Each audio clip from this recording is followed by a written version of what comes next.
جنات سفید مرغے سے ڈرتے ہیں. دو فرامین مصطفیٰ صلی اللہ علیہ وآلہ وسلم.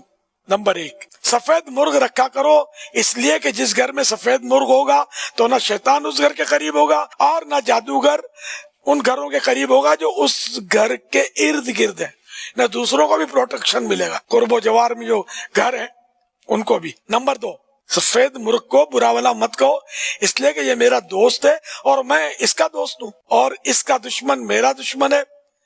جہاں تک اس کی آواز پہنچتی ہے یہ جنات کو دفع کرتا یعنی بگاتا ہے. مرقات کے حوالے سے لکھا ہے سفید مرغ کے بڑے فضائل ہیں.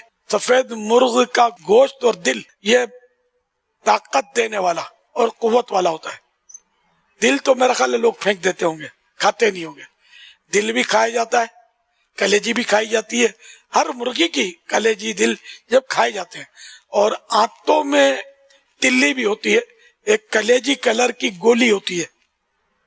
یہ تو پھینکنے کا اس پہ عرف تام ہے، سمجھ لو 99.9 اس کو پھینک دیتے ہیں. لوگوں کو پتہ ہی نہیں کہ کھائی جاتی ہے، بالکل کلیجی ٹائپ کی ہوتی ہے. اس کو پھینکنا جس کو پتہ چل گیا کہ یہ کھائی جاتی ہے پھر تو لگتا ہے کہ اسراف کا وبال تو آئے گا. یہ بیچنے والے بیچتے ہیں، بیچنے والے چالاک ہوتے ہیں. یہ مرغی کاٹتے ہیں تو یہ دیتے نہیں ہیں، یہ پھینک دیتے ہیں. بعض اوقات جان جان کے پروں میں پھینک دیے جاتے ہیں، پھر وہ نکال کے بیچے جاتے ہیں.